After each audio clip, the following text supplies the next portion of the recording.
Hello everyone.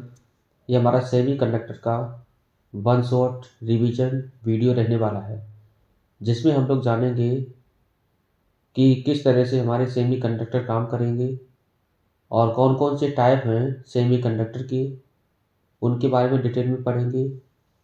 उसके बाद जानेंगे इंट्रिंसिक सेमी कंडक्टर क्या होते हैं और एक्सट्रिंसिक सेमी कंडक्टर क्या होते हैं। पी टाइप और एन टाइप सेमी कंडक्टर किस तरह से फॉर्म होगा। पीएन जंक्शन डायोड का फॉर्मेशन किस तरह से होगा। डिप्लीशन रीजन के बारे में जानेंगे और जानेंगे पोटेंशियल बैरियर के बारे में।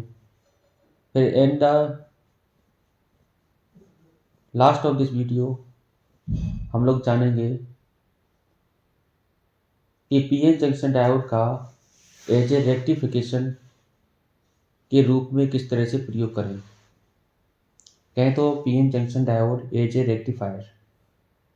तो इतनी सारी चीज़ें ये वाले वीडियो में हम लोग जानेंगे और यहाँ से सारी चीज़ें एक बार में क्लियर हो जाएंगी। सबसे पहले हम लोग पढ़ेंगे कि सेमीकंडक्टर का प्रयोग हम क्यों करते हैं।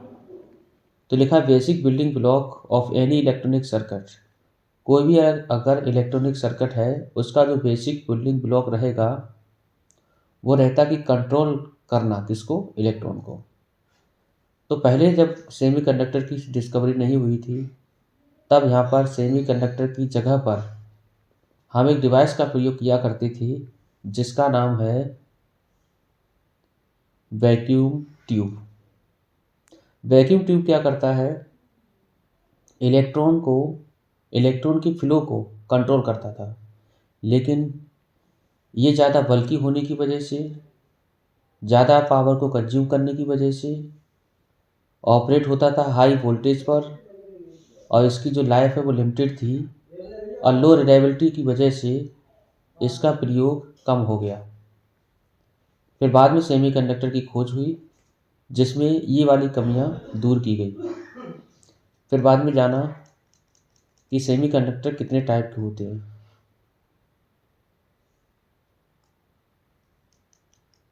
सेमीकंडक्टर कितने टाइप के होंगे। तो लिखा क्लासिफिकेशन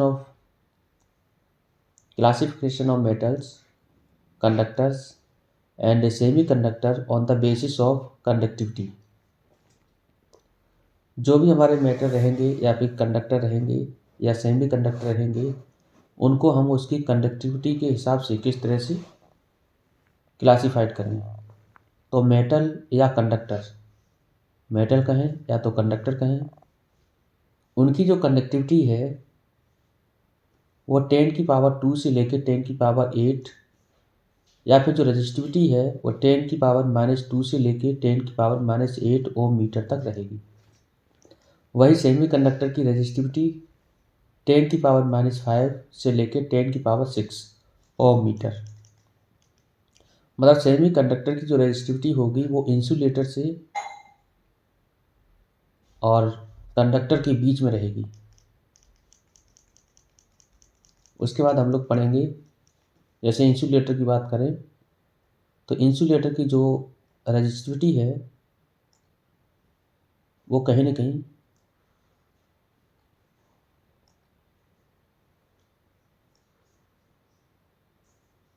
कितनी है, 10⁻11 से लेकर 10⁻19 ओम मीटर।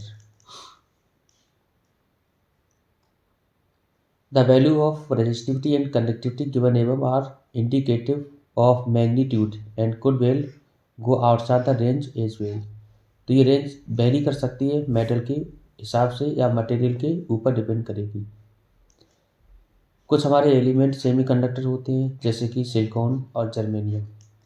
कंपाउंड में सेमीकंडक्टर की बात करें तो हो गया CdS, इनऑर्गेनिक सेमीकंडक्टर, और organic semiconductor, organic polymer semiconductor, जिसके एग्जांपल बनेंगे पॉलीपायरोल, पॉलीपाइनिलीन और पॉलीथायोफीन। अब आती है एनर्जी बैंड। एनर्जी बैंड या कंडक्टर, इंसुलेटर और सेमीकंडक्टर के बीच में किस तरह से एनर्जी बैंड बनेगा। तो बोहर की थ्योरी के अनुसार हम लोगों ने पढ़ा था कि इलेक्ट्रॉन जो हैं वो एक अपने सर्टेन ऑर्बिट में चक्कर लगाएंगे। लेकिन होता क्या है, हर एक मटेरियल का अलग अलग कंडक्टिविटी होने की वजह से इनका जो एनर्जी लेवल है वो क्या है, डेफिनेट है। किसके अनुसार, बोहर के अनुसार वेल डिफाइंड है। लेकिन अगर हम क्रिस्टल की बात करें तो क्रिस्टल में जो जितने भी इंटर एटॉमिक इंटरेक्शन होगा उसकी वजह से क्या होगा, जो इलेक्ट्रॉन की एनर्जी होगी वो आसपास वाले इलेक्ट्रॉन के या फिर आसपास वाले एटम के एनर्जी से थोड़ा बहुत अलग होगा। कहें तो एक एटम की एनर्जी है उतनी है, लेकिन अगर क्रिस्टल के फॉर्म में अगर देखें तो क्रिस्टल में बहुत सारे नंबर ऑफ एटम रहेंगे। अब बहुत सारे नंबर ऑफ एटम होने की वजह से हर एक की एनर्जी क्या होगी, चेंज होती रहेगी। Due to this splitting of energy level takes place. यहाँ पे एनर्जी का कुछ स्प्लिटिंग आपको देखने को मिलेगा, या तो बढ़ेगा या घटेगा। The collision of these closely space energy level is called an energy band. इसको हम क्या पढ़ेंगे, energy band. These band are form due to the continuous energy variation in different energy level. ये क्यों फॉर्म होता है, क्योंकि यहाँ पर एनर्जी क्या होती है, वेरी करती है। These different energy level in different electron are formed because inside the crystal, crystal के अंदर each electron has a unique position and no two electron is exactly at the same pattern of surrounding charge। हर एक atom की अपनी अपनी एक unique position होगी और जिसकी वजह से क्या होगा, उसका सबका एनर्जी लेवल अलग अलग होगा। वैलेंस बैंड क्या होता है, the energy band which include the energy level of the valence electron is called valence band. ऐसा एनर्जी बैंड में ऐसा लेवल जिसमें सारे इलेक्ट्रॉन क्या हों, वैलेंस इलेक्ट्रॉन भरे हों, उसको हम पढ़ेंगे क्या, balance. Conduction, the energy band above the balance band. Balance band के ऊपर का जो बैंड होगा उसको हम पढ़ेंगे conduction band. Eight room temperature this band is either empty और पार्शली फिल्ड विद इलेक्ट्रॉन। अगर हम रूम टेम्परेचर की बात कर लें तो वहाँ पर या तो खाली होगा या तो पार्शली फिल्ड होगा इलेक्ट्रॉन से। और इलेक्ट्रॉन एनर्जी को गेन करने के बाद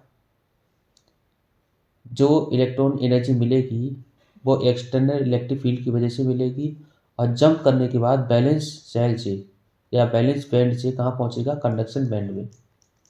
अब आते हैं तीनों में डिफरेंस देख लेते हैं कि तीनों में डिफरेंस क्या है, सेमीकंडक्टर, इंसुलेटर और कंडक्टर के बीच में।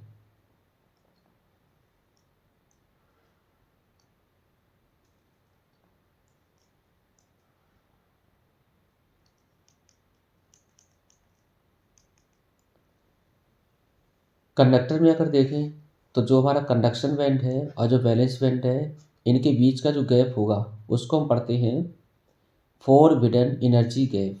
Forbidden energy gap. अगर ये फोरबिडन एनर्जी गैप की वैल्यू लगभग 0 हो तब हम पढ़ेंगे कंडक्टर। अगर ये फोरबिडन एनर्जी गैप की वैल्यू 3 इलेक्ट्रॉन वोल्ट से कम है तब हम पढ़ेंगे सेमी कंडक्टर। अगर ये फोरबिडन एनर्जी गैप की वैल्यू 3 इलेक्ट्रॉन वोल्ट से ज़्यादा है तो हम पढ़ेंगे इंसुलेटर। मतलब ये आपको गैप देखना है, कंडक्शन बैंड और वैलेंस बैंड का गैप। यहाँ पर अगर सेमी कंडक्टर की देखें तो यहाँ पर जो सिलिकॉन के लिए बनेगा, सिलिकॉन के लिए वो बनता है 1.1 इलेक्ट्रॉन वोल्ट। वही जर्मेनियम के लिए बनेगा कितना, 0.72 इलेक्ट्रॉन वोल्ट। यहाँ पर जो इंसुलेटर होगा वो मान लो हमारा डायमंड है, तो डायमंड के लिए जो बनेगा वो बनता है लगभग 7 के बराबर, 7 इलेक्ट्रॉन वोल्ट, जो 3 इलेक्ट्रॉन वोल्ट से काफ़ी ज़्यादा है। अब देखते हैं एनर्जी बैंड गैप या फिर जो हमने बताया फोरबिडन एनर्जी गैप, वो क्या है देखो। The minimum energy required for shifting electron from valence band to conduction band is called energy band gap. मतलब कितनी एनर्जी की कम से कम ज़रूरत पड़ी किसी भी इलेक्ट्रॉन को वैलेंस बैंड से छोड़ के कंडक्शन बैंड में जाने की। It is the gap between the top of the valence band and the bottom of the conduction band. मतलब ऊपर है कंडक्शन बैंड और नीचे है वैलेंस बैंड। तो वैलेंस बैंड का टॉप और कंडक्शन बैंड का बॉटम।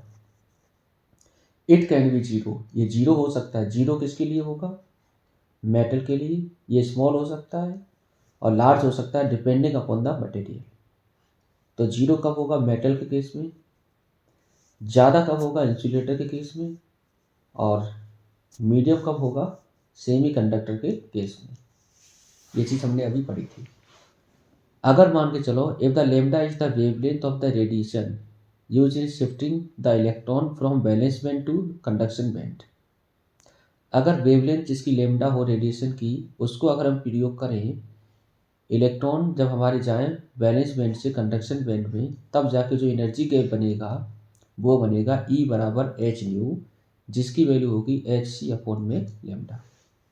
एच क्या बनेगा? प्लांक कांस्टेंट, और सी होगा स्पीड ऑफ लाइट।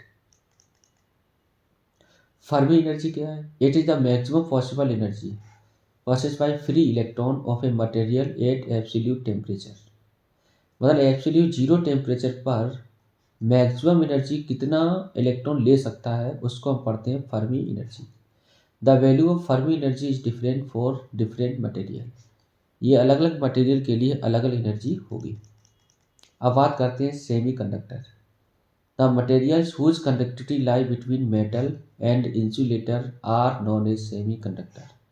ऐसे मटेरियल जिनकी कंडक्टिविटी मेटल और इंसुलेटर के बीच में लाई करे, उनको हम पढ़ेंगे semi conductor. They are characterize by narrow energy gap less than 3 electron volt. उनके बीच में जो फॉरबिडन एनर्जी गैप होगा, कंडक्शन बैंड और वैलेंस बैंड के बीच का गैप, वो 3 इलेक्ट्रॉन वोल्ट से कम होगा। Between the valence band and conduction band at absolute zero temperature all state in valence band are filled and all state in conduction band are empty। 0 degree kelvin पर valence band के अंदर सारे electron होंगे और conduction band में कोई भी electron नहीं होगा। An applied electric field can not give so much energy to the valence electron that they could cross the gap and enter the conduction band. अगर हम थोड़ा सा इलेक्ट्रिक फील्ड लगाएं तो वहाँ से इतनी एनर्जी नहीं मिलेगी कि कोई भी इलेक्ट्रॉन वैलेंस बैंड से कूद के कंडक्शन बैंड में चला जाए। Hence at low temperature pure semiconductor are insulator. जिसकी वजह से क्या होगा? लो टेम्परेचर पर सेमीकंडक्टर बिहेव करेगा as a insulator.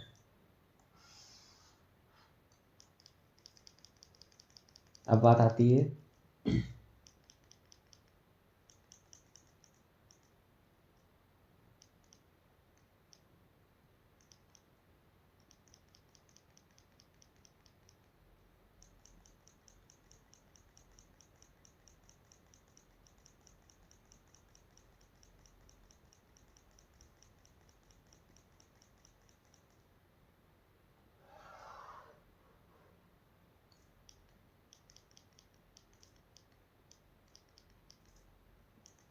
electron and hole in semiconductor. At room temperature, however, some of the valence electron acquire thermal energy greater than energy gap and move into conduction band. A vacancy is created in the valence band at each place where an electron was present before moving into conduction band. This vacancy is called hole. It is a sheet of positive charge of magnitude equal to the charge of an electron. Thus, free electron in the conduction band and the hole are created in the valence band, which can move even under a small applied electric field. The solid is therefore conducting। अब क्या करता है? जब भी हमने थोड़ा सा temperature बढ़ाया तो इलेक्ट्रॉन बिल्कुल वैलेंस बैंड से निकल के कंडक्शन बैंड में पहुंचेंगे, और जब वैलेंस बैंड से निकल के कंडक्शन बैंड में पहुंचेंगे तो यहाँ पर एक बना देंगे वैकेंसी, और वैकेंसी को हम बोलेंगे क्या? होल। नाम दिया होल। ठीक है। On the basis of purity semi conductor are two type. Purity के हिसाब से देखें तो सेमी कंडक्टर दो टाइप के हैं। पहला हमारा intrinsic semiconductor. This type of semiconductor is also called undoped semiconductor. Undoped का मतलब है कि किसी प्रकार की हमने प्योरिटी इम्प्योरिटी नहीं मिलाई, इसको हम पढ़ेंगे प्योर सेमीकंडक्टर। किसी प्रकार की हमने इम्प्योरिटी नहीं मिलाई। और I type semiconductor, it is a pure semiconductor without any significant presence of dopant species. Pure germanium silicon in their natural state are intrinsic semiconductor।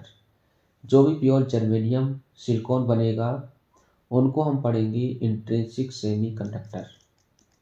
The number of charge carrier in determined by property of the material itself instead of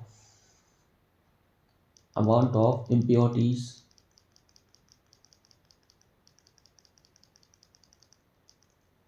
in impurities in intrinsic semiconductor, the number of excited electron is equal to the number of hole।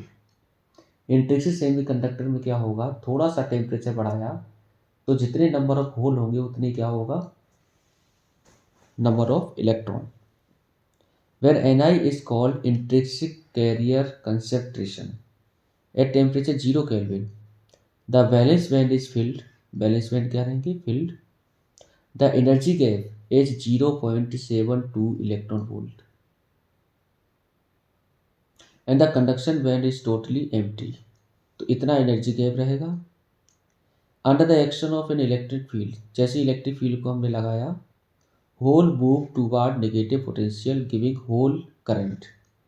Whole current मतलब I H. The total current I is the sum of the electron current I E and hole current I H. तो I बराबर बनेगा I E plus I H. तो total current ये बन जाएगा, मतलब जितने इलेक्ट्रॉन जाके उधर मूव होंगे तो क्या हो जाएगा, होल। और यहाँ पर क्या बनेगा, इलेक्ट्रॉन। तो इलेक्ट्रॉन की वजह से करंट और होल की वजह से करंट, ये बनेगा total current. It may be noted that apart from the process of generation of conduction in electrons and holes, a simultaneous process of recombination occur। मतलब यहाँ से क्या होगा, होल बनेगा, उसके बाद अगला कंप्लीट होगा, फिर से अगला टूटेगा, तो इस तरह से क्या होगा, रिकॉम्बिनेशन होता रहेगा। In with the electron recombine with the holes at equilibrium, the rate of generation is equal to the rate of recombination। मतलब यहाँ पर इक्विलिब्रियम की केस देखें तो रेट ऑफ जनरेशन जो होगा वो रेट ऑफ रिकॉम्बिनेशन के बराबर होगा of charge carrier. The recombination occurs due to an electron colliding with a hole. जैसे बात करें तो यहाँ पर हमने ले लिया सिलिकॉन, ले लो कुछ भी ले लो सेमीकंडक्टर, तो यहाँ से ये आपस में क्या बनाएंगे, कोवैलेंट बॉन्ड बनाएंगे। ठीक है, चार चार इलेक्ट्रॉन हो गए और कोवैलेंट बॉन्ड ये बना लिए। जब ये कोवैलेंट बॉन्ड बनाए हैं तो यहाँ से मान कर चलो इलेक्ट्रिक फील्ड अप्लाई करने से एक इलेक्ट्रॉन छटक से बाहर निकला, जिसको हमने पढ़ा थर्मली जनरेटेड इलेक्ट्रॉन। और यहाँ पर बना दिया एक इलेक्ट्रॉन, मतलब वैकेंसी बना दिया, होल बना दिया। ठीक है, इस तरह से क्या होगा, अगला जाके इलेक्ट्रॉन कहीं दूसरी जगह जाएगा, वहाँ पर क्या करेगा, तोड़ेगा, ये इलेक्ट्रॉन वहाँ बैठ जाएगा, इलेक्ट्रॉन ये आगे जाएगा। ठीक है, इस तरह से इलेक्ट्रॉन चलता रहेगा और कंडक्शन लगातार होता रहेगा। ठीक, इस तरह से क्या होगा, होल और इलेक्ट्रॉन का मूवमेंट होता रहेगा। The earlier hole side were leaving and hole its side indicating apartment movement of hole from side 1 to 2। तो ये तो जनरल चीज़ हो गई थी। तो इंट्रिंसिक सेमीकंडक्टर देख लिया हमने। अब किस तरह से वो काम करेगा और इसका डायग्राम क्या बनेगा एनर्जी गैप के लिए। An intrinsic semiconductor behave like an insulator at 0 kelvin. मतलब 0 केल्विन पर ये सेमीकंडक्टर इंसुलेटर की तरह काम करेगा। The thermal energy at higher temperature is the only region which excited some electron from the valence band to the conduction band। और जब electron हमारे वैलेंस बैंड से कंडक्शन बैंड में जाएंगे तो यहाँ पर कुछ ना कुछ देना पड़ेगा, या तो इलेक्ट्रिक फील्ड प्रोवाइड कराएं या तो टेम्परेचर को बढ़ाएं, तब जाके वो ब्रेक होगा। तो जैसा कि फिगर में देख पा रहे होगे, जैसे ही टेम्परेचर 0 केल्विन से ज़्यादा होगा तो यहाँ से ये है वैलेंस बैंड, ये है कंडक्शन बैंड। तो वैलेंस बैंड से कंडक्शन बैंड में इलेक्ट्रॉन मूव होना स्टार्ट हो गए, तो जितने इलेक्ट्रॉन यहाँ से निकलेंगे उतने क्या क्रिएट कर देंगे, होल। तो यहाँ पे जो नंबर ऑफ इलेक्ट्रॉन होंगे वो नंबर ऑफ होल के बराबर होंगे। अब बात करते हैं extrinsic semiconductor. The conductivity of intrinsic semiconductor is very low. Intrinsic semiconductor जो कंडक्टिविटी होती है वो बहुत कम होती है at room temperature, but it can be significantly increase if some pentavalent और ट्राईवेलेंट इम्प्योरिटीज मिक्स। अगर हमें कंडक्टिविटी को बढ़ाना है तो पेंटावेलेंट और ट्राईवेलेंट की इम्प्योरिटी को मिला दो तो इसकी कंडक्टिविटी और थोड़ी बढ़ जाएगी। Hence, those semiconductor in which some impurity atom are embedded are known as extrinsic semiconductor और impurity semiconductors। जब उसमें किसी प्रकार की हम impurity मिला देंगे तो इस प्रकार के या इस तरह के सेमीकंडक्टर को हम एक्सट्रिंसिक सेमीकंडक्टर पढ़ेंगे, जिससे क्या होगी, कंडक्टिविटी उसकी बढ़ जाएगी। When some desirable impurity is added to intrinsic semiconductor deliberately, then this process is called doping। तो ये वाले प्रोसेस को हम पढ़ेंगे डोपिंग, मतलब किसी इम्प्योरिटी को मिलाना, ये वाले प्रोसेस को पढ़ेंगे doping. And the impurity are called dopant, और जो इम्प्योरिटी हमने मिलाई है उसको हम पढ़ेंगे dopant. The process of adding impurity to an intrinsic semiconductor in a controlled manner is called doping. तो डोपिंग एक प्रोसेस है इम्प्योरिटी को मिलाने का प्योर सेमीकंडक्टर में। There are two type of dopant used in doping. तो दो तरह के डोपेंट हम प्रयोग करते हैं, पहला है ट्राईवेलेंट और दूसरा है पेंटावेलेंट। ट्राईवेलेंट में जिसकी वैलेंसी 3 हो, जैसे कि इंडियम हो गया, बोरोन हो गया, एल्युमिनियम हो गया। तो एल्युमिनियम, बोरोन, इंडियम। पेंटावेलेंट ऐसे एटम जिनकी वैलेंसी कितनी हो, 5, जैसे आर्सेनिक हो गया, एंटीमनी हो गया, phosphorus, antimony, arsenic.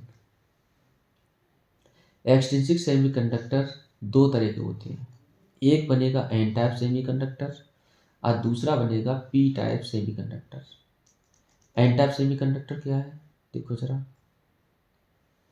This type of semiconductor is obtained when pentavalent impurity is added to silicon or germanium। जब हम इम्प्योरिटी मिलाएंगे किसकी, पेंटावेलेंट की, तब जाके मिलेगा N type semiconductor. During doping 4 electron of pentavalent element bond with 4 silicon neighboring, while fifth remain very weakly bound to its parent atom। 4 electron आपस में सिलिकॉन और जर्मेनियम के साथ बॉन्ड बना लेंगे, लेकिन एक इलेक्ट्रॉन यहाँ से क्या हो जाएगा, फ्रीली अवेलेबल मिलेगा। Also the ionization energy required to set this electron free is very small, hence these electron are almost free to move. और ये वाले इलेक्ट्रॉन क्या होंगे, फ्री होंगे, मूव कर सकते हैं आसानी से किसी क्रिस्टल के अंदर। In other word we can say that these electrons are donated by the impurity atom। ये डोनेट किए गए किसके द्वारा, इम्प्योरिटी के द्वारा। So these are known as donor atoms.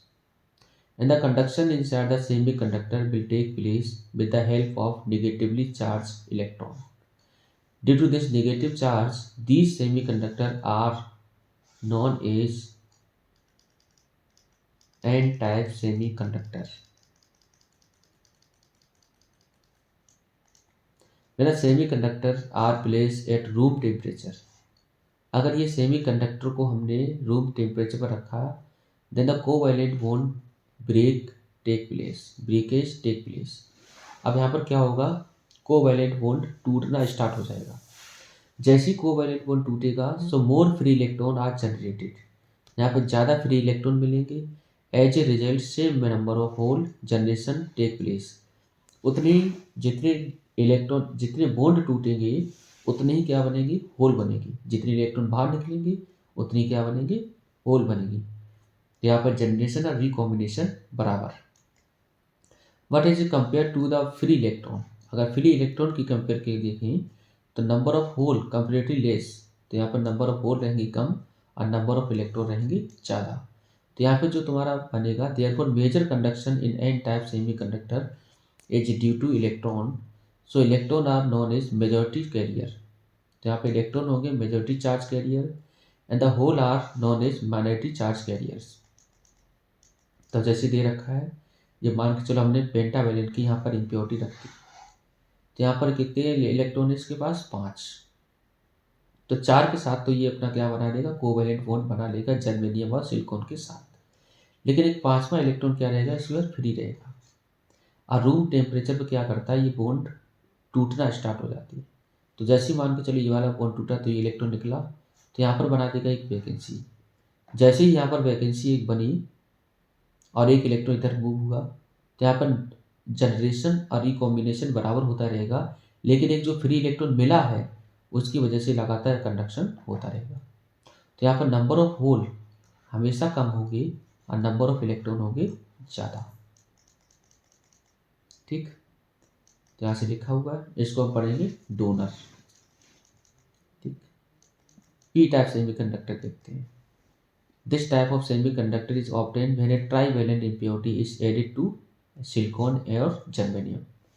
जब सिलिकॉन और जर्मेनियम में तुम इम्प्योरिटी मिलाओगे किसकी, ट्राइवेलेंट की, so the three valence electron of doped impure atom will form the covalent bonds with silicon atom, but silicon atom have 4 electron in its valence shell, hence one covalent bond will be improper। यहाँ पर क्या है, जब भी तुम trivalent की impurity मिलाओगे तो यहाँ पर एक बॉन्ड इम्प्रॉपर रहेगा, मतलब बनेगा ही नहीं। This means one more electron is needed for proper covalent bonding, मतलब एक आपको एक एक्स्ट्रा इलेक्ट्रॉन चाहिए होगा तब जाके कोवैलेंट बॉन्ड बनेगा। This need of one electron is fulfilled from any of the bond between two silicon atom, so the bond between the silicon and the impurity atom will be completed। After bond formation the doped impurity will get ionized, as we know that ions are negatively charged, so the impurity will get also negative charge। जैसे तुमने कोई impurity मिलाई तो यहाँ पर क्या होगा, एक खाली रह गया। अब खाली होने की वजह से क्या होगा, जैसे वो टूटा ब्रेक होगा कोवैलेंट बॉन्ड, तो कोवैलेंट बॉन्ड की ब्रेक होने से वहाँ पर बन जाएगी वैकेंसी, और पहले से जो वैकेंट था वहाँ पर जाके इलेक्ट्रॉन समा जाएगा। तो लिखा है as hole was created when the electron come from silicon bond. जैसे ही सिलिकॉन और सिलिकॉन वाला बॉन्ड टूटेगा तो वहाँ से एक इलेक्ट्रॉन बाहर निकल के आएगा और वहाँ पर बना देगा एक hole. Move to complete the bond between the dope impurity and silicon. तो इम्प्योरिटी सिलिकॉन के बीच में बॉन्डिंग बनाने के लिए, ठीक है, due to this an electron will now move from away one of the covalent bond to fill the empty hole. उसके बाद कोई अगला जाके टूटेगा वो वाले को भरने के लिए। This will further result in a new hole formation, फिर से नया होल बन जाएगा। So in P type semiconductor the hole movement results in the formation of current. तो यहाँ पर क्या होता है, होल हमारे मूव करते हैं और होल की वजह से कंडक्शन होता है। This mean in this type of semiconductor majority charge carrier are hole. यहाँ पर मेजॉरिटी चार्ज कैरियर रहेंगे वो क्या होंगे, hole. That is positively charge and minority charge carrier are electron. अब positively and minority charge carrier क्या रहेंगे, electron. यहाँ पर इलेक्ट्रॉन की वजह से करंट कम होगा और होल की वजह से करंट ज़्यादा होगा। जैसे कि आप देख पा रहे होंगे यहाँ पर पहले से इम्प्योरिटी के पास कितने हैं, 3 इलेक्ट्रॉन, तो एक वैकेंसी पहले से वो बन के आई है। इसको फिल करने के लिए कहीं ना कहीं सिलिकॉन और सिलिकॉन के बीच में ब्रेक होना पड़ेगा। जैसे सिलिकॉन और सिलिकॉन के बीच में बॉन्डिंग टूटी तो ये वाला इलेक्ट्रॉन जाके यहाँ समा गया। ठीक, तो इस तरह से कंडक्शन होगा। The electron in hole concentration in a semiconductor in thermal equilibrium is Y. तो यहाँ से जितने भी इम्प्योरिटी तो मिलाओगे तो ये कहेंगे कि ये वाला फॉर्मूला जाके बनेगा, ये बनेगा number of electron number of hole बराबर एन आई का square. The energy gap of silicon and germanium, carbon silicon and germanium, तो ज़्यादातर आप सिलिकॉन का और जर्मेनियम का याद रखो, ठीक है। तो सिलिकॉन का कितना है 1.11 और जर्मेनियम का 0.7, ये चीज़ पहले भी हम बता चुके हैं। ऐसे नीचे group fourth element as its energy gap is 0, ऐसे जो है वहाँ पर एनर्जी गैप कितना होगा 0। Energy band in extrinsic semiconductor, अब आ जाओ एक्सट्रिंसिक सेमीकंडक्टर में एनर्जी क्या है। In extrinsic semiconductor additional energy state due to donor impurities and acceptor impurities also exist. In the energy band diagram of n-type semiconductor, the donor energy level is slightly below the bottom of conduction band and electron from higher level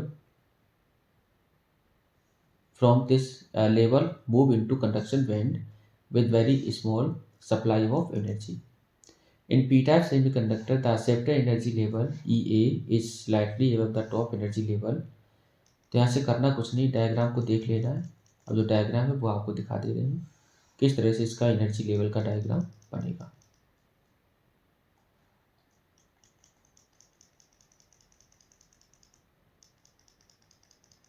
ये बना हुआ है। तो इसका अगर N type का देखें, N type का, तो एन टाइप में क्या रहेगा एनर्जी लेवल ऊपर रहेगा कंडक्शन के साथ पास, और इसमें क्या रहेगा नीचे, ठीक है, बैलेंस बैंड के पास, ठीक बस। तो इस तरह से क्या होगा, यहाँ पर एनर्जी की कम आवश्यकता, वहाँ पर ज़्यादा आवश्यकता। इस तरह से ये पूरा कंप्लीट हो गया। अब बच्चों आते हैं इधर,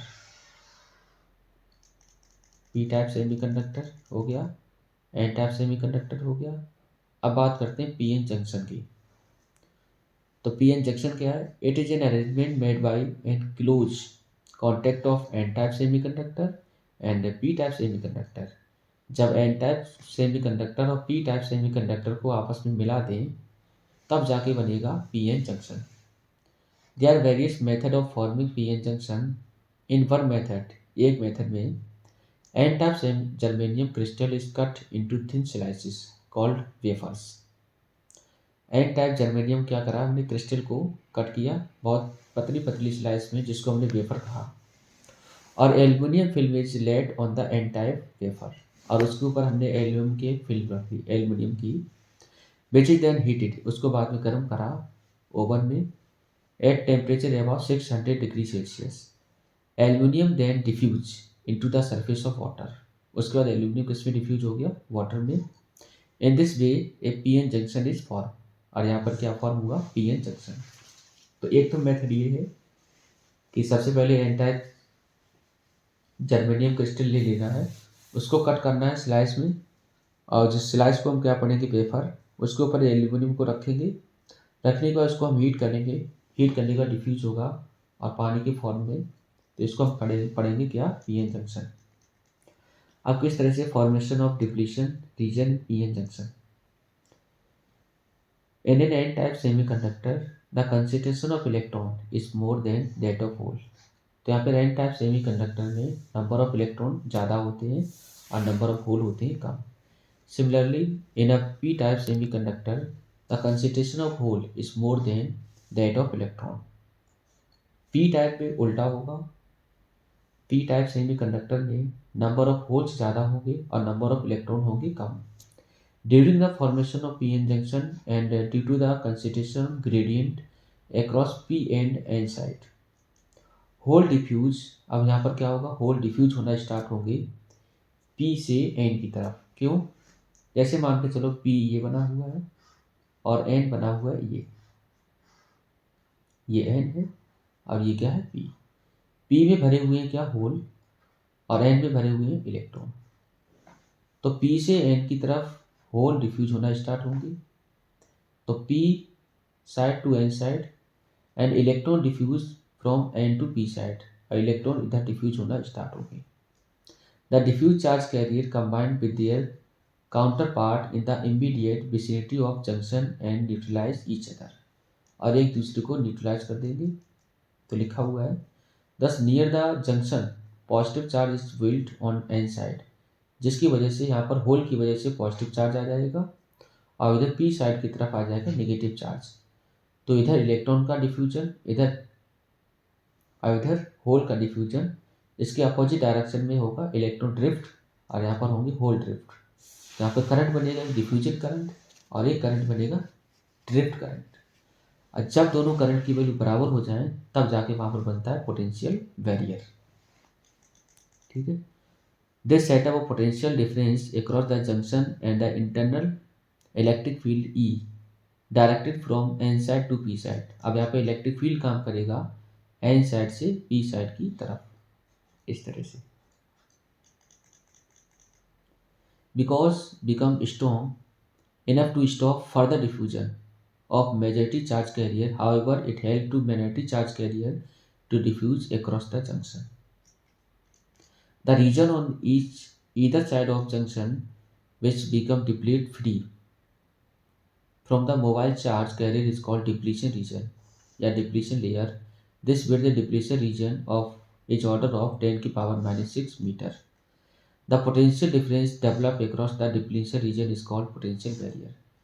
तो जो भी पोटेंशियल बना है डिप्लीशन रीजन में उसको हम पढ़ेंगे डिप्लीशन रीजन। मतलब ये वाले रीजन में कोई भी मोबाइल चार्ज नहीं होगा, कोई भी चार्ज हमारा मूव नहीं करेगा, तो इसको रीजन को हम पढ़ेंगे depletion reason.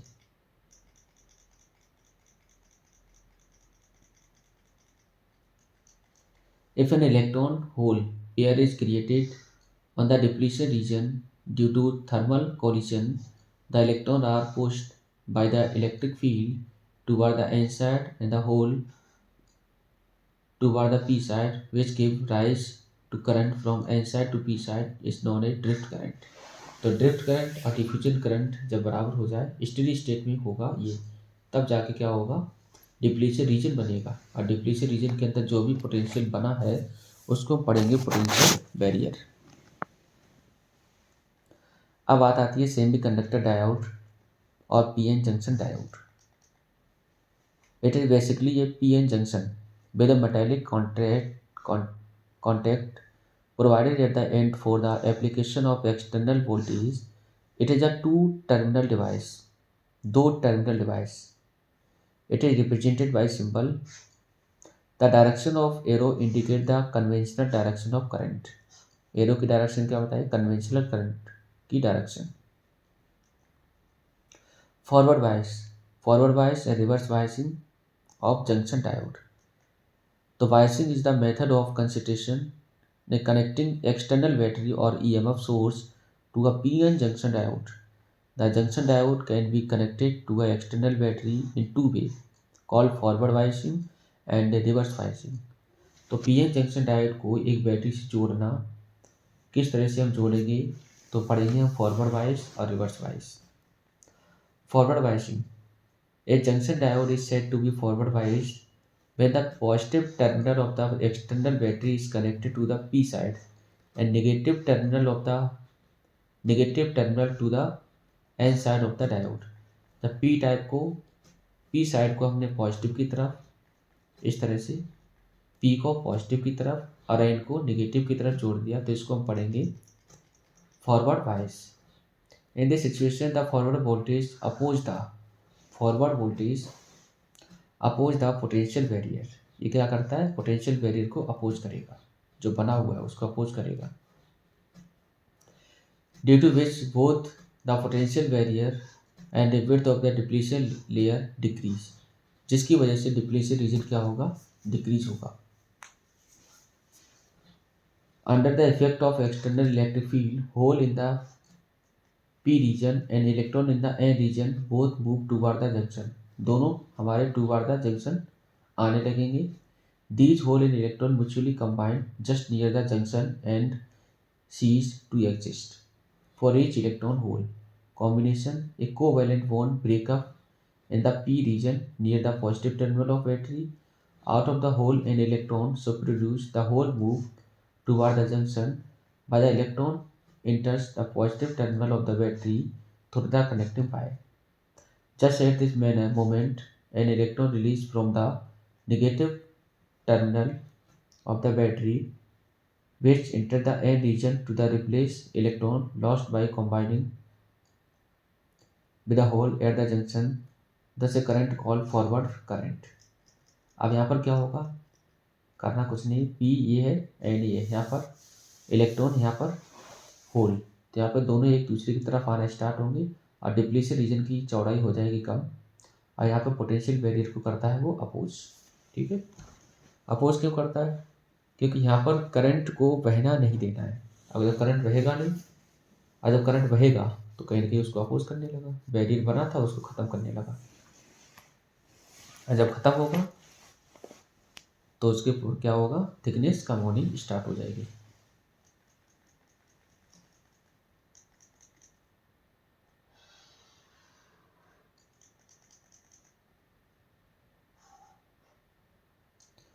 Constituted by the motion of majority charge carrier across the junction and followed by the junction diode offer low resistance। यहाँ पर लो रेजिस्टेंस होगा। ठीक है,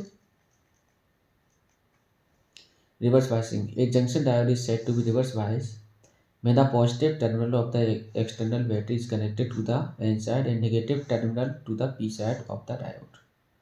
तो नेगेटिव वाले को जोड़ा किधर,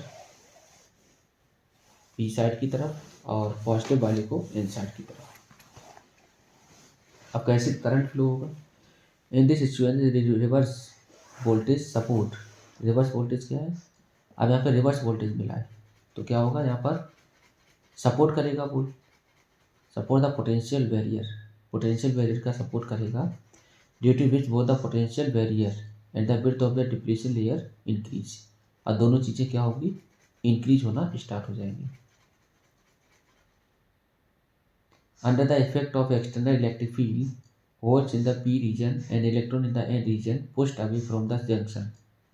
और यहाँ पर जंक्शन से दूर जाएंगे, जिसकी वजह से दोनों चीज़ें बढ़ेंगी।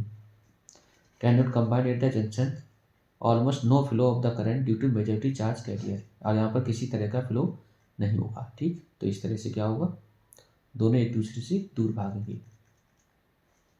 However, very small current due to magnetic charge carrier flow across the junction, this current is called reverse current। अब देखते हैं IV characteristic, current voltage characteristic PN junction की।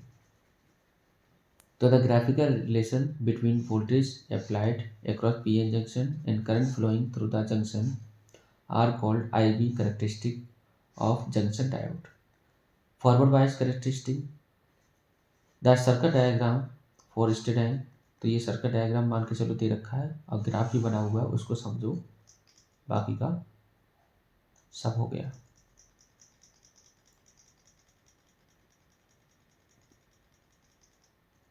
तो ये हमारा मान के चलो कोई ग्राफ बना हुआ है, ये पीएन जंक्शन डायोड है, यहाँ पोटेंशियल है, ये कोई लोड दे रखा है, बैटरी है। ठीक है, तो इसके लिए क्या होता है, धीरे धीरे जब पोटेंशियल को बढ़ाते हैं, at start when applied voltage low, शुरुआत में वोल्टेज क्या है, लो है, the current through the diode is almost zero, current diode के थ्रू क्या है, जीरो है। It is because of the potential barrier, क्योंकि यहाँ पर कुछ पोटेंशियल बैरियर पहले से बना हुआ है, which oppose the applied voltage, जो क्या करेगा, अप्लाइड वोल्टेज को अपोज करेगा। Till the applied voltage exceed the potential barrier the current increase very slowly, शुरुआत में करंट थोड़े थोड़े से इंक्रीज करेगा, बाद में क्या होगा, increase in with a further increase in applied voltage the current increase very abruptly, उसके बाद अचानक से बढ़ जाएगा। In this situation the diode behave like a conductor, बाद में ये कंडक्टर की तरह बिहेव करेगा। The forward voltage beyond which the current through the junction start increasing rapidly with voltage knee voltage या थ्रेशोल्ड वोल्टेज, जब वो करंट अचानक से बढ़ जाए वो वाले को पड़ेंगी थ्रेशोल्ड वोल्टेज। ठीक है, रिवर्स बायस में क्या होगा, रिवर्स बायस उल्टा हो जाएगा। ठीक है, तो इसके बारे में देखो, in reverse bias the applied voltage support the flow of magnetic charge carrier across the junction, so very small current flow across the junction due to a magnetic charge carrier. Motion of magnetic charge carrier is also supported by internal potential barrier, so all the magnetic carriers cross over the junction। तो इसका graph क्या बनेगा, बिल्कुल just उसी का उल्टा बन जाएगा। ठीक है, इसको बोलते हैं break down voltage.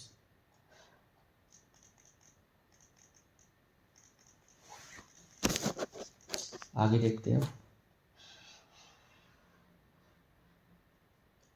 Therefore, the small reverse current remaining almost constant over a sufficiently long range of reverse bias, increasing very little with increasing voltage.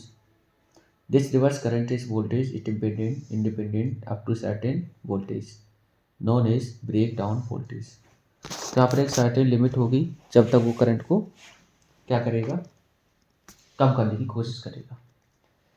If the reverse bias is equal to the breakdown voltage, then the reverse current through the junction increase very rapidly.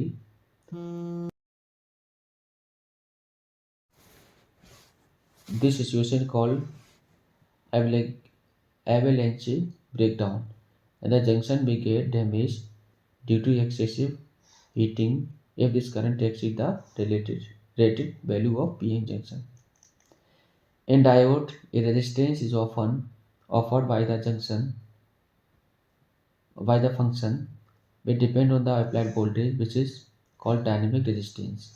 यहाँ पे dynamic resistance का क्या formula बनेगा, are बराबर B upon में आई। खत्म। अब बात आती है diode as a rectifier. Diode का हम रेक्टिफायर की तरह कैसे प्रयोग करें। तो लिखा the process of converting alternating voltage current into direct voltage या करंट इज कॉल्ड रेक्टिफिकेशन। तो रेक्टिफिकेशन एक मेथड है जो एसी को डीसी में कन्वर्ट करे। Diode is used as a rectifier for converting alternating current voltage into direct current और voltage. इसका प्रिंसिपल क्या होगा, from the V I characteristic of a junction diode we see that it allow current to pass only when it is forward biased, so an alternative voltage is applied across the diode. The current flow only in that part of the cycle when the diode is forward biased. Current तभी flow करेगा जब वो कैसा होगा, forward bias होगा। This property is use to rectify the current voltage. There are two way of using diode as a rectifier. Diode as a half wave rectifier, दूसरा होगा full wave rectifier. पहले हम देखेंगे half wave rectifier. In this the AC voltage to be rectified is connected to the primary coil of a step down transformer. तो एक step down transformer a secondary coil is connected to the diode through resistor RL across which output is obtained. तो यहाँ पर कोई transformer दे रखा है primary और secondary coil है, ये है स्टेप डाउन ट्रांसफार्मर। यहाँ पर दे रखा है कुछ लोड, ये दे रखा है PN जंक्शन। तो यहाँ पर जैसे क्या करोगे, यहाँ पर तुम कोई करंट को दोगे या वोल्टेज को दोगे, तो यहाँ पर AC को DC में कन्वर्ट करना है। तो यहाँ पर एक साइकिल में, ये वाली साइकिल में तो आपको करंट मिलेगा, और जब इसको रिवर्स करोगे तो आपको करंट नहीं मिलेगा। तो यहाँ पर हाफ वेव में क्या होता है, हाफ वेव में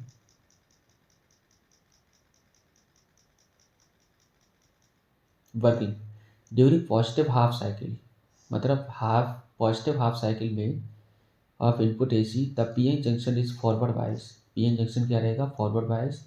the resistance in PN junction become low and current flow, hence we get output in the load. तो यहाँ पर कुछ आउटपुट आपको मिलेगा।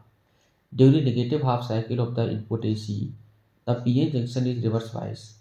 और आगे जो हाफ साइकिल है उसमें क्या होगा, रिवर्स बायस होगा। The resistance of PN junction is high and current does not flow, has no output is in load. और यहाँ पर कोई भी आउटपुट नहीं आएगा। तो यहाँ पर ये इनपुट है, दे रहे हैं, तो यहाँ पर इनपुट आपको मिलेगा। रिवर्स बायस में जैसे जाएंगे तो आपको कोई भी करंट वगैरह नहीं मिलेगा।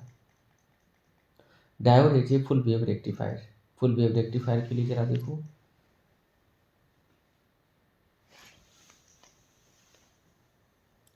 इन full wave rectifier 2 PN junction diode D1 and D2 are used. यहाँ पर दो डायोड का प्रयोग करते हैं। This arrangement is known as diagram below. तो यहाँ पर दो डायग्राम दे रखे हैं, मतलब दो डायोड हैं D1 और D2, D1 और D2, और यहाँ पर ये लगा रखा है लोड। ठीक, वर्किंग कैसे होगी, during the positive half cycle.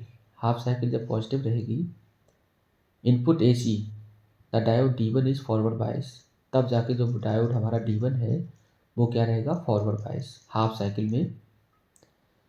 And the diode D2 is reverse बायस, तब जाके D2 क्या रहेगा, reverse bias. The forward current flow through diode D1, तब जाके करंट D1 के थ्रू पास करेगा। During the negative half cycle, negative का मतलब जब अपोजिट चलेंगे, AC the diode D1 is reverse bias, D1 बन जाएगा reverse bias and diode D2 is forward bias, hence current flow through the diode D2, hence we find that during both half current flow in same direction। तो यहाँ से क्या होगा, positive में भी मिलेगा करंट और नेगेटिव में भी मिलेगा। जैसे मान के चलो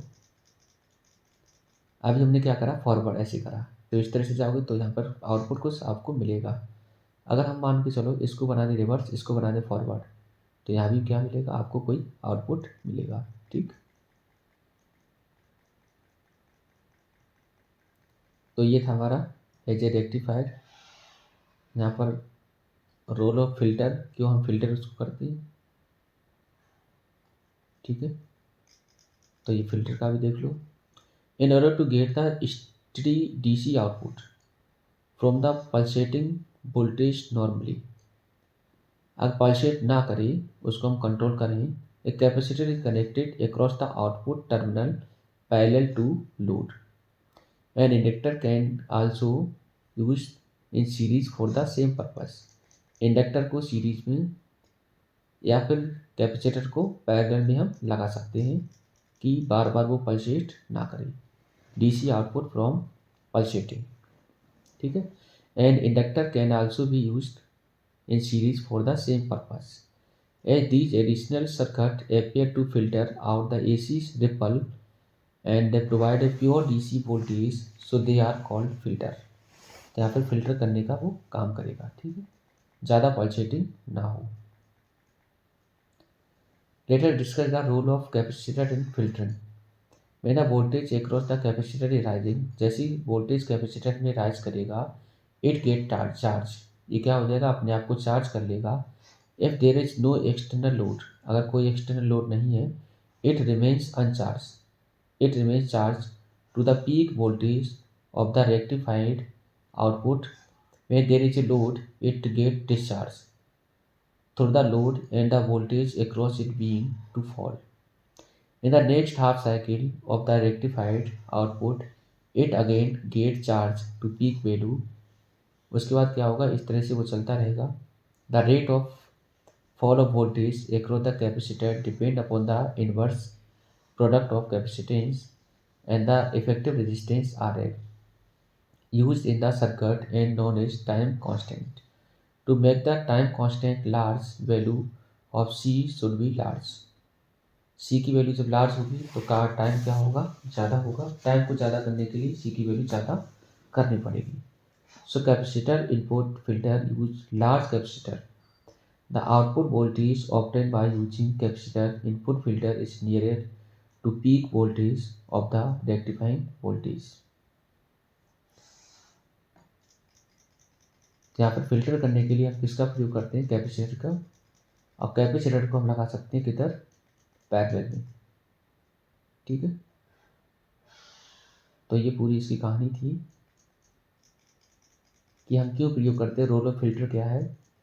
तो ये है कि जो AC करंट है, आज जब मान के चलो इसको हमने कैपेसिटर को यहाँ पर पैरेलल में लगा दिया, तो अगर ज़्यादा अगर हमारा करंट आ गया तो कैपेसिटर क्या कर देगा, अपने आप को चार्ज कर देगा। आज जब जरूरत पड़ेगी तब जाके वो करंट को दे देगा या वोल्टेज को दे देगा। यहाँ पर रोल और फिल्टर को जानना बहुत ज़रूरी था। यहाँ पर रोल और फिल्टर क्या है, तो कैपेसिटर को लगा के या इंडक्टर को सीरीज में लगा के हम वोल्टेज या करंट को फिल्टर कर सकते हैं, जिससे हमारा कोई जंक्शन जो है या फंक्शन जो हमारा या वर्किंग जो कर रही है या जितना भी हमारे काम हो रही है डिवाइस, वो ख़राब ना हो। तो ये वाले लेक्चर में हमने जाना पूरे कैपेसिटर के बारे में कि कैपेसिटर को हम किस तरह से प्रयोग करें एज ए फिल्ट्रेशन, और शुरुआत से लेके हमने लास्ट तक पूरा जानकारी ले लिया, चाहे वो टाइप्स ऑफ सेमीकंडक्टर हों, चाहे वो हमारे on the basis of impurity के हिसाब से हों, इंट्रिंसिक सेमीकंडक्टर, एक्सट्रिंसिक सेमीकंडक्टर। उसके बाद में हम लोग पढ़े थे कि junction PN junction diode, PN का फॉर्मेशन कैसे होगा, एन टाइप और पी टाइप सेमीकंडक्टर दोनों को मिला दिया तो पीएन जंक्शन डायोड बना था। पीएन जंक्शन डायोड के टाइप हमने पढ़े थे, फॉरवर्ड बायस और रिवर्स बायस। फॉरवर्ड बायस में किस तरह से वो डिक्रीज डिप्लीशन रीजन का थिकनेस कम हुआ था और किस तरह से वो वोल्टेज को अपोज कर रहा था। ठीक है, ये सारी जानकारी हमने ली और धीरे धीरे हमने क्या देखा, उसके बाद देखा PN junction diode as a rectifier के रूप में कैसे प्रयोग करता है। बाद में हमने देखा कि हम कैपेसिटर का प्रयोग करके या कैपेसिटर को लगा के किस तरह से हम फिल्टर कर सकते हैं किसी भी ऐसी वोल्टेज को। तो इतने ही टाइम में हमने पूरे चैप्टर को रिवाइज कर लिया। तो पढ़ाई करते रहो। All the very best. फिर मिलेंगे।